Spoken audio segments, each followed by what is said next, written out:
You know what I think is a really bad idea? What? Giving 41,000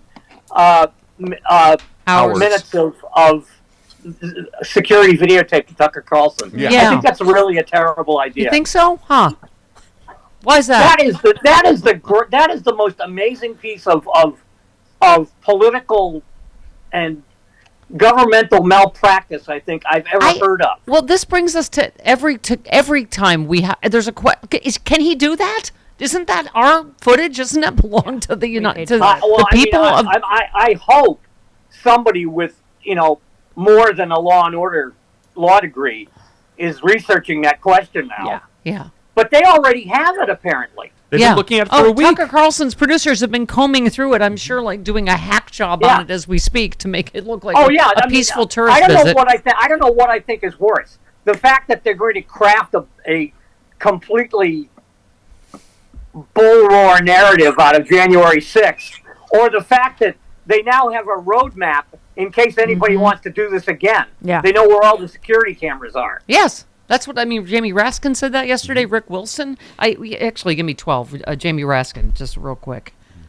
This is a serious security risk. I mean, the reason, there's thousands of hours of footage that are out there already, but the reason all of it wasn't released is precisely because it lays out floor design, it lays out evacuation routes, it lays out where the vice president went, it lays out where the senior members of Congress were evacuated, and so on. So I hope that Kevin McCarthy at least has planned for that.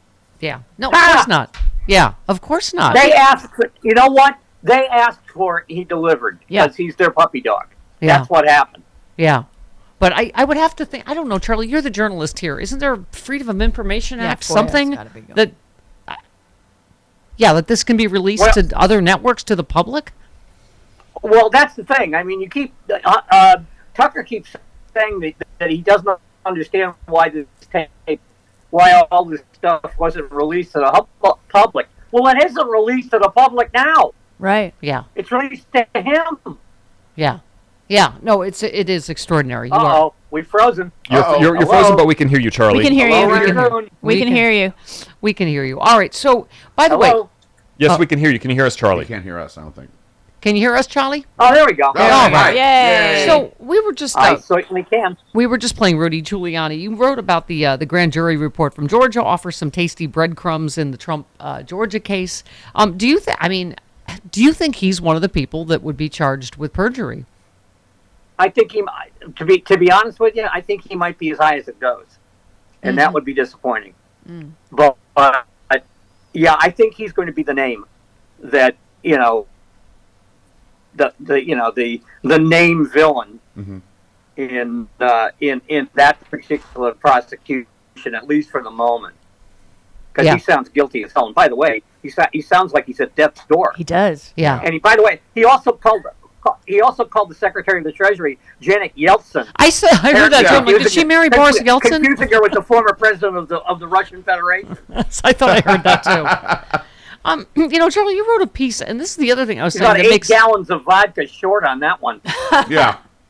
So what makes this story all the more extraordinary about the footage given to Tucker Carlson is the Fox News story, right? And we were just talking, quoting Lawrence Tribe and others, saying Fox might lose without this even going to trial, is how slam dunk this is what they're saying from the volume of texts and emails admitting that they knew they were lying. Right. I mean, the trigger always in defamation lawsuits against, obviously public entities like Fox News is the question of actual malice, which is quite clearly stated. If I remember my journalism 3 class at Marquette University, which was law of the press, you have to know what you're saying that's defamatory is false. Right. That's the definition of actual malice. And that seems to be a slam dunk at this point. Yeah, well, I mean, Jody, we were talking about the famous case with her mom, Carol Burnett, against the National Enquirer, and they didn't have this volume of just flat out texts and emails. Right. Yeah, but just admitting that they know they're lying. That First Amendment doesn't cover that, does it? No, it does not. No, that's actual malice. That's libel. Right. That's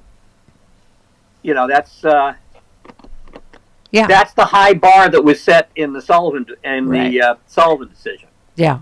That if you happen to be a public person, the person you're suing has to know what they're saying about you is false. It can't just be a bad opinion of you. Right.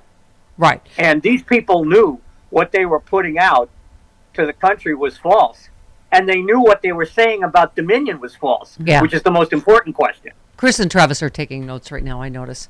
Because they, I'm just saying they have a lot of bad opinions of me. And let us not forget that none of which they don't even have to lie. Most of them are true. The Michigan Republican Party just made its state chairman an election denier, and a really crazy one at that. Yeah. Well, I mean, what did I just read? That most of the Georgia electorate, they were Georgia Republicans 100% behind Trump's push to toss election results. I mean, he's taken this whole party just off the cliff, right? This is newly unearthed call logs. This is Republican state legislators in Georgia were eager and willing. I think the party is doing it for itself right now. I do too. Yeah. I think that Michigan State GOP election is an indication that they can have. They're realizing, that the crazy people are realizing they can have Trumpism without him. Yeah. And that's a really scary thing. Yeah. Because we've been saying all along, the only thing that saved the Republic was the fact that the guy was a dunce. Yeah. And didn't know how things worked. Well, on the Fox case, you said someday we'll all finally tumble to the fact that the only way to survive here in the age of morons is to laugh our way through whatever burlesque Armageddon comes next. And when that day comes, we're all going to look at Thursday, February 16th, 2023 as a pivotal point in human and humor's history. It was the day the masquerade finally ended, that Fox News was finally exposed as the empty fraud it's always been. And Dominion Voting Systems delivered its mightiest blow in defense of journalism and the American Republic. I think that may be the only thing that stops Fox, right? I mean, 1.6 billion is let's not get crazy. 1.6 billion is chump change to Rupert Murdoch. Right. But I mean, it's so it doesn't change their business model at all. All he has to do to make that up is re-release all the Star Wars movies. Yeah. Although he doesn't own them anymore. That's right. That's true. He doesn't. He's lost all that. Yeah, he just owns news. But he got a nice check for $1 billion for that. Well, 1.6 billion is what this is asking for. 1.6 billion. That may keep he and trophy wife number 3. He's got more trophy wives than Jack Nicklaus has trophies at this point. But seriously, folks, that was my little bit of Bob. That's a little golf joke, everyone. Okay, yeah. Sports. Yeah, little 1967 Oscars joke. Yes. I just watched that. I for some reason I watched it on YouTube a while ago. Oh. And the Bob Hope monologue is so incredibly unfunny. Yeah. And yet it's getting roars from this crowd. Yeah. Charlie, you make a point, though, about the larger media here. You said you'll note the Washington Post report Are we is done written... talking about the 1967 Oscars? Yes. Yeah, we're done. Yes. Yeah. We're finished. You said it's written in the Okay. careful, ginger way major media outlets always have treated the idiot cousin that came barging into the parlor in the 1990s. For example, in 2009, when the Obama administration pushed back against Fox, the establishment press rallied to its defense, slippery slopes and all that. You're right. It's just, does this change anything in terms of, them just being considered or treated like news? The Washington the elite political press corps in Washington had a conniption fit when the Obama people did that. Jake Tapper referred to them as colleagues. Yeah. They're not colleagues. They're poison. Yeah. I mean, it's like calling Sweeney Todd your barber. Wow. A joke. You also pointed to our favorite section, the headless entity lady that the Fox News based their the source got her information. She says the wind tells me I'm a ghost.